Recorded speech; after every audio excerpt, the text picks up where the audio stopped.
Welcome, gather round the fireside and listen to a tale of Fionn McCool, Cullen, Deirdre of the Sorrows, Grainne Wail. From giants right down to fairies, of both the drooping and solitary, and ghosts who are sometimes scary. Anything goes by the fireside. Yeah. Fireside, the Puka fireside, the Marrow fireside. Kings and queens fighting heroes, don't you run from the fun, there's no need to hide. Sit by the fireside.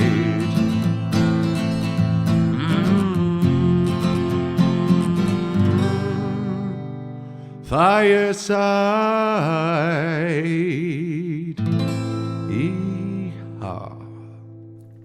Hello and welcome to Fireside, the Irish storytelling podcast. Each episode of Fireside, we take a story from folklore and mythology, we retell it, have a chat about the tale itself and about the craft, culture and history of storytelling. My name is Kevin C. Olahan. I am your host and your Fireside Bard. Welcome to episode 106 of Fireside. Today on the Irish Storytelling Podcast, we have a story about the Irish god of the sea, Manannán Mac Lir, and what he got up to in his spare time. But first, a very big welcome on. This is the first episode of Fireside of 2021. We are bigger and stronger than ever as we're still in a full-scale lockdown here in Ireland, certainly for the rest of January. But with vaccines being sanctioned, with people taking the vaccine already, hopefully we are on the tail end of it and we can start building our new world together for 2021. So thank you so much to each and every one of you for checking in and for listening to this. If you please follow me over on Instagram at FiresideBard. If you want to message me or just say hello, I love hearing from all of you about what Fireside has meant to you over the lockdown. It's really kept me going myself in my own solitude of writing and recording and editing and releasing this podcast. Please do contact me at thefiresidebard@gmail.com if you are not on Instagram. And if you want to, you can support the Patreon at FiresideBard or at patreon.com/Fireside Podcast, where you can join our growing community of incredibly kind and generous benefactors who have gone that bit above and beyond, particularly at this very difficult time for artists and indeed for us all. So I want to thank again, no new ones for this week, but we had a huge influx over Christmas of people being very generous. So I want to thank you again to Shannon Featherston, Connor Charleston, Shane Grogan, James Hurley and Greg Yankee as our 5 new patrons for the month of December. Thank you so much to each and every one of you. The Patreon is there as an egalitarian model of soundness if you want to give something a bit extra, but if not, follow me on Instagram or maybe just tell someone else about the podcast. That is more than enough for you to do to support and keep Fireside going. So thank you to each and every one of you. The story for this week, the last couple of myths we have had, which have been the 2 oldest myths in recorded Irish literature, which were The Adventure of Conley and The Voyage of Bran. The Voyage of Bran, which we had last week, was the very first instance of any Celtic or Irish god being mentioned in an ancient Irish text. And so because of that, it's had me on a Manannán Mac Lir buzz.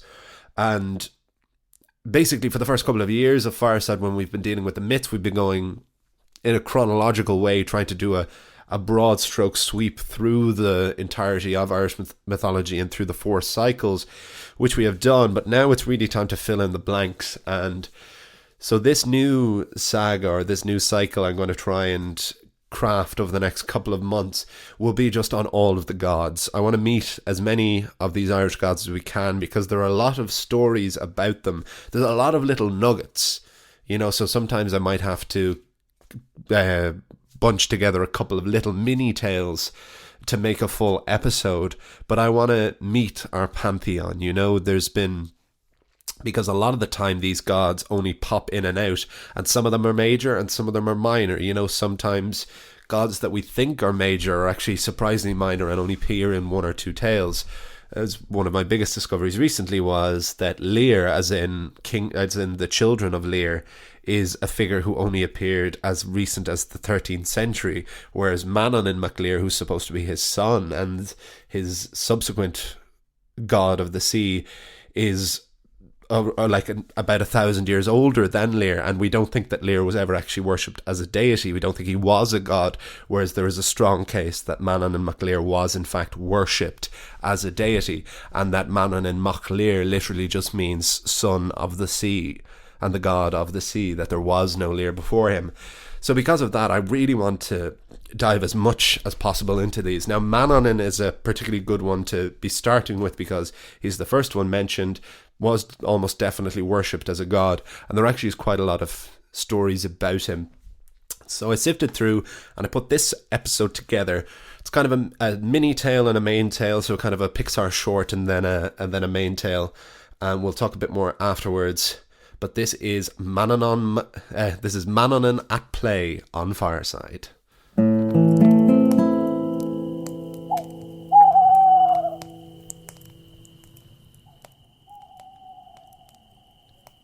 Manannán at play.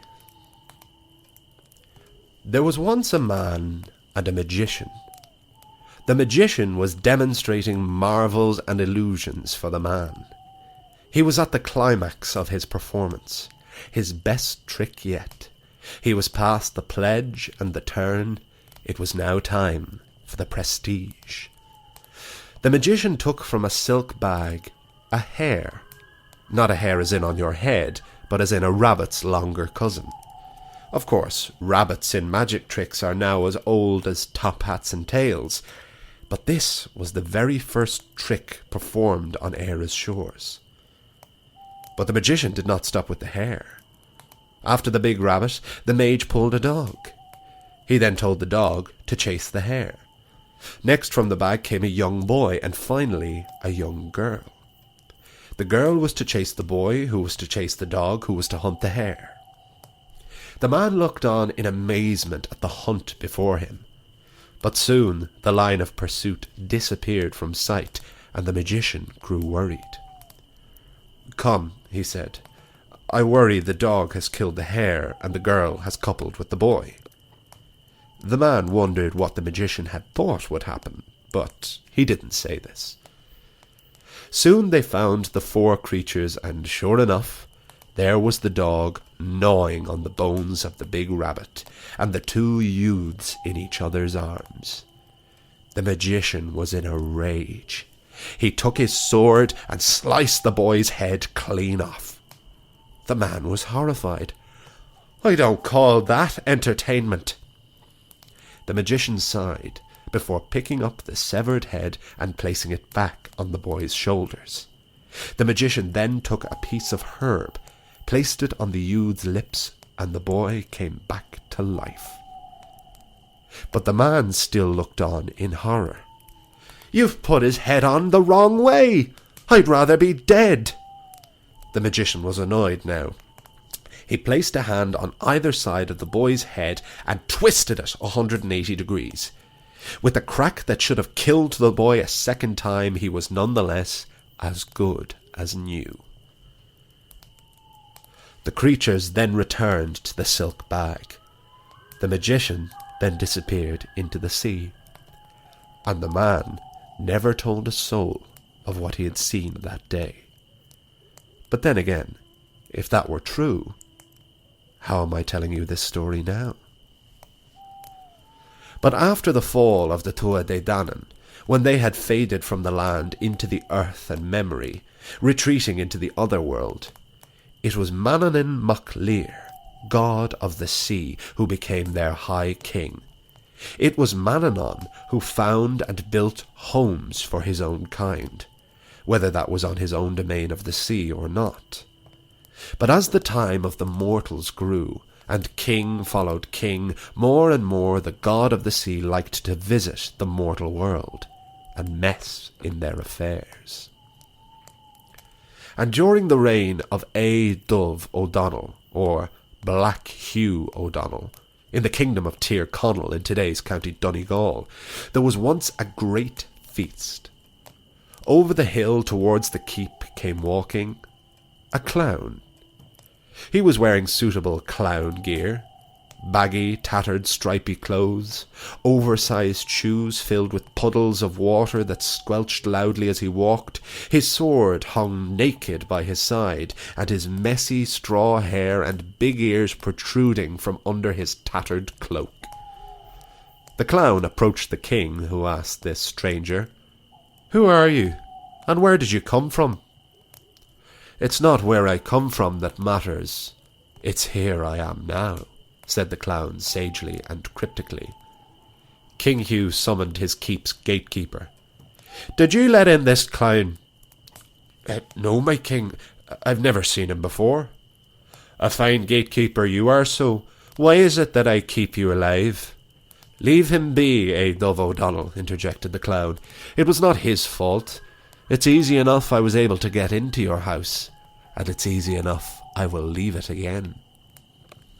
The king's interest in the mysterious clown overpowered his annoyance at this apparent security breach, so he asked for the stranger to be seated for the feast. When the blood of flesh and wine were flowing like angry rapids, the king's bards and musicians began to play. The finest musicians in Tir Connell though they were, the clown guest clearly was not impressed. "By the gods, Black Hugh, the sound of men drowning or dying on the battlefield would be less distressing than what's emanating from the lips and fingers of your minstrels." The king took this as a challenge. "Well, as you are an entertainer yourself, surely you can do better. You have so far failed to make me laugh. Let us see if you fare better as a singer than as a clown." The clown humbly arose and took the harp from the hands of the deeply offended musicians. "We have feelings too," said the disgruntled bard. The clown focused, and as a magician casting a spell began to flourish and pluck the strings of the harp. And such music had never been heard on the northwest of Ireland. It was the sound to cool a hot rage, to calm a mercurial temper. It would lull you to sleep if it did not so grip the lapels of your attention. When the clown was finished, the king spoke again. "That is the music of the gods. We have never been blessed with such gifts." The clown bowed. "One day I am sweet, the next I am sour. Have this clown reseated by my side. We have much to discuss." But the clown refused. "Thank you, Black Hugh, but I would rather return to my humble seat, an ugly clown playing for the amusement of the lords and ladies." "Then at least accept the gift of clothing, of the finest wool in Eire. Donegal is still famous today for its tweed." "Oh no," said the clown, "I would never give the upper class the satisfaction.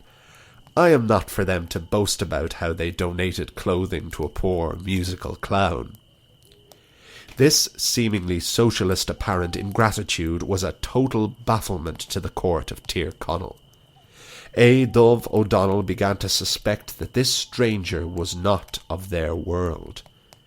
The clown had made no qualms about how easily he had entered the house and how easily he would leave. So the king became determined to keep the clown at court. He wanted to learn more about him and of his people, but he also wanted to outsmart and outwit the man who was making a clown of the king. 20 infantry and 20 horsemen were stationed outside the keep. "Are you expecting an attack tonight?" asked the clown. "Oh no, these men are for your protection," said the king, "just in case you sleepwalk off into the night." The clown looked sternly at the king.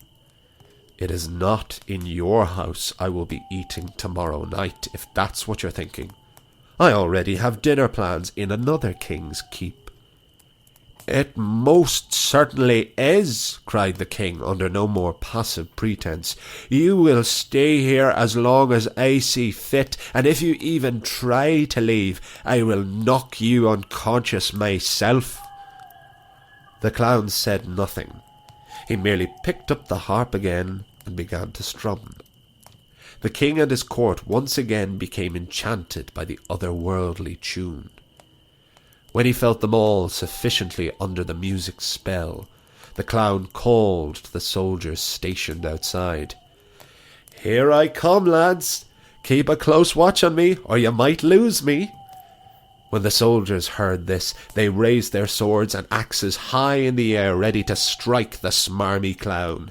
The gates opened, and the soldiers charged, but in the rage and confusion the men chopped each other to bits until they lay in a pool of blood like stains of steak and wine. The clown walked over the corpses and approached the gatekeeper who he had previously slipped by. "For this insult," began the clown, "I will take 20 cows and 100 acres of A. Dove O'Donnell's lands." He then handed the gatekeeper a handful of herbs. "In exchange, place a piece of this herb on the lips of every dead man here, and tomorrow they will each rise with the sun, alive and well." With his new cattle in tow and his 100 acres selected, the mysterious clown left Tyrconnell. He was next seen walking the coastline towards the sea, and then he was never seen again. And this was how Manannán Mac Lir entertained himself in later life. Like so many gods, he loved adopting the form of a mortal, visiting the courts of petty kings and reminding them of their limitations, of how they were not gods and that the gods were always watching. It also reminded them to keep thoughts of hospitality in mind, because even a homeless clown could really be the god of the sea. But such was the temperament of Manannán Mac Lir. He was like the terrain he ruled, ever-changing, unpredictable, fun to play with, but never without danger. It was said that if Manannán Mac Lir was in the gallows with the rope around his neck, you would blink and the god would be gone, and another in his place. But the deity also abhorred death. He hated watching sailors drown, and since the Second Battle of Moytura, hated to even see a drop of blood spilt, whether it was mortal or otherwise. So any mortal who Manannán killed in the performance of his magic and wonders would always, always be brought back to life. His new role as the trickster was apt. To be continued.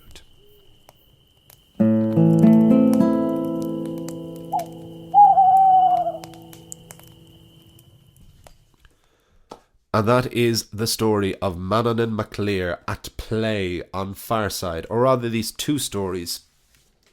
So these came from my original gospel source, which is Lady McGregory, Conor McGregory, Lady Gregory's Complete Irish Mythology, which, while it is the source that I've got, there would be no Fireside without this book, pretty much. It was this and W.B. Yeats' books, as I've said many, many times, were my two gospel and continue to be, and it's really nice revisiting them now.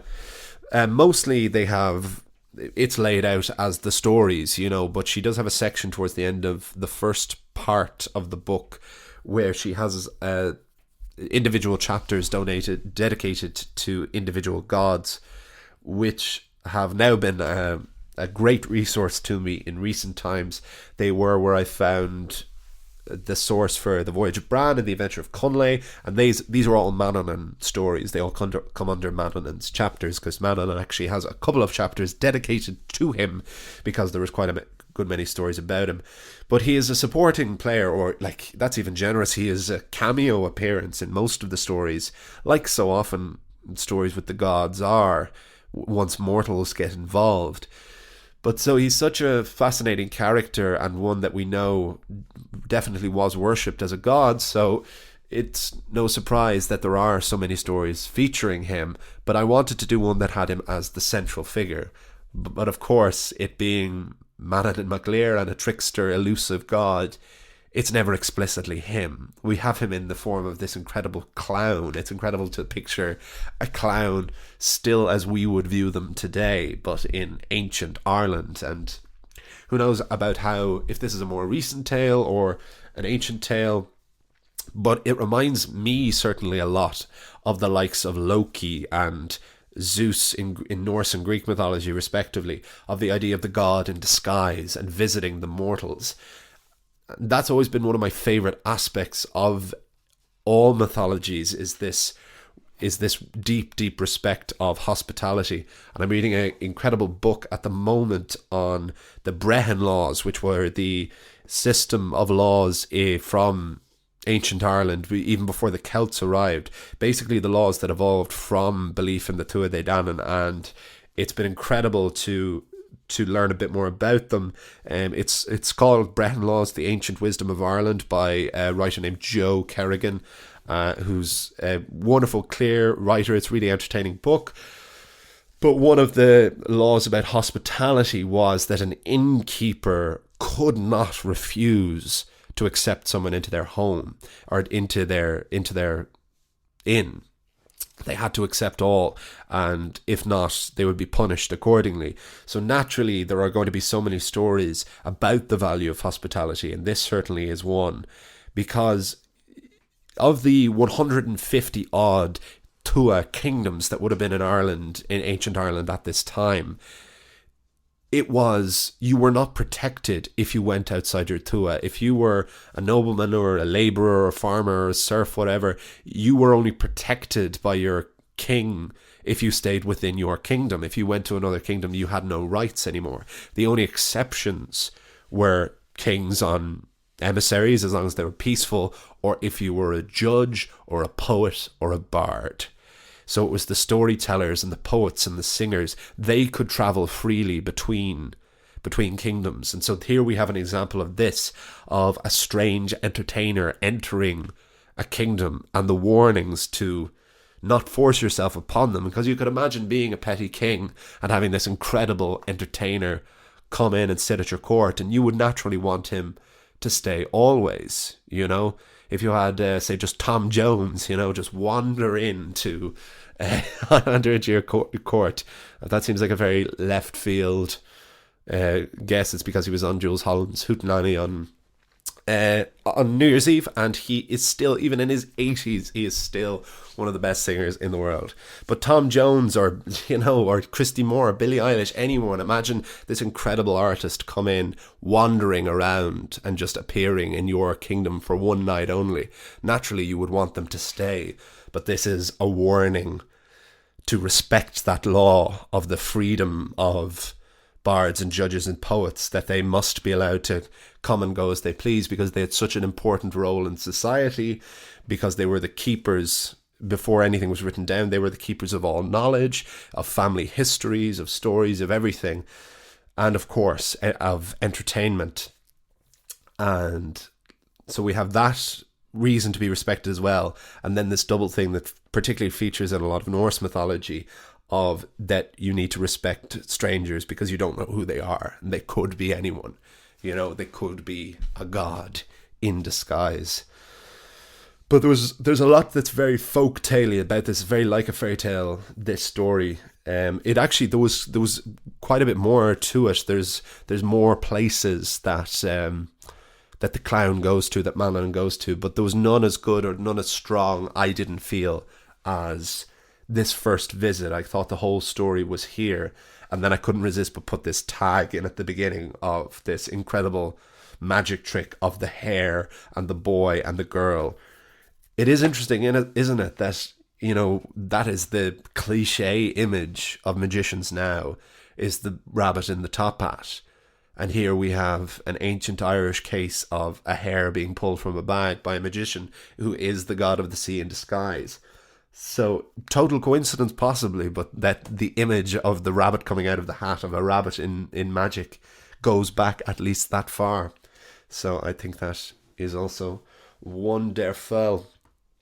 I don't think there is a huge amount else to talk about today urgently.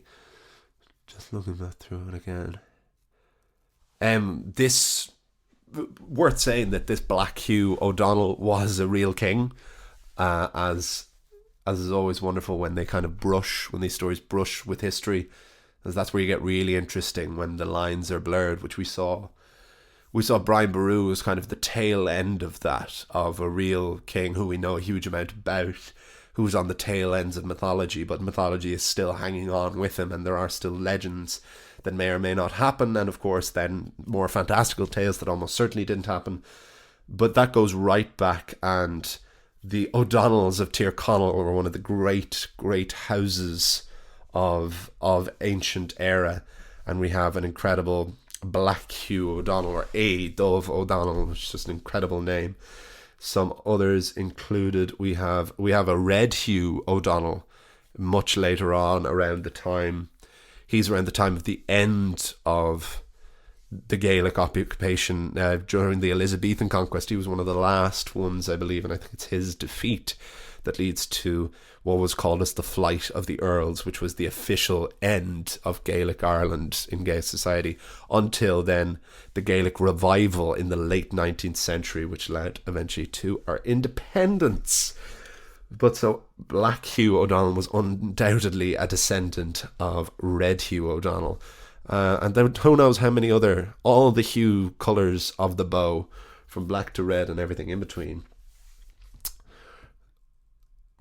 I think I'll wrap things up there, folks. I hope you enjoyed that. The first episode of 2021. It feels great. It's a good new year. I'm delighted I kept going, as in that we had an episode the last 2 weeks. I still managed to get a good break at Christmas, and now it's time to get on top of things again. A lot of plans for 2021, a lot of plans that got cancelled for 2020, but the only thing that hasn't ever had to be rearranged or reorganized in my life at the moment is Fireside. And I've never been more appreciative of it and of all of you, each and every one of you, for listening. And for those of you who follow me, who message me, who support the Patreon, you've never been more appreciated, because this has become a constant in my life. And more, I feel this still continues to grow. I feel I continue to grow. The podcast continues to grow. And the podcast is very nearly its own business now, which is what I really wanted for it, but didn't know if it would happen in the incredibly competitive world of podcasting. But it's in eyesight now, as thanks to each and every one of you. So please follow me on Instagram at FiresideBard. Email me at thefiresidebard@gmail.com. Join our community on patreon.com/Fireside Podcast. Even if you think I would buy that lad a cup of coffee or a pint a month, that is there for that. That's what that's there for. Thank you so much to everyone over at Headstuff, Paddy, Connor and Alan. Big announcement. I probably said that the announcement would be this week, but it'll actually be next week. Headstuff are launching a huge project that has been in development for well over a year now, and is finally on our doorstep, and I look forward to chatting to you about that a good deal over the coming months. It's a very exciting time to be a part of the Headstuff Podcast Network, and now you all could be too. I'll talk more about that next week. Next week we have another folktale, brilliant recent folktale I found, called The Bard and the King of Cats. We've had another couple of big cats in recent episodes, and this is another wonderful one. And as regular listeners will know, I love stories about stories about storytelling, and stories about storytellers. Because is that vain? Is that egotistical? I don't know, but I like seeing the roles of stories and stories explain themselves. But that might be just me, but I hope you all do as well. But you will enjoy it. It's a great story. Look forward to telling you it. So I'll see you all next time. I'll see you all. You'll hear me next time. And remember, wherever you are and wherever you go, you can always join me by the fireside. This podcast is part of the Headstuff Podcast Network.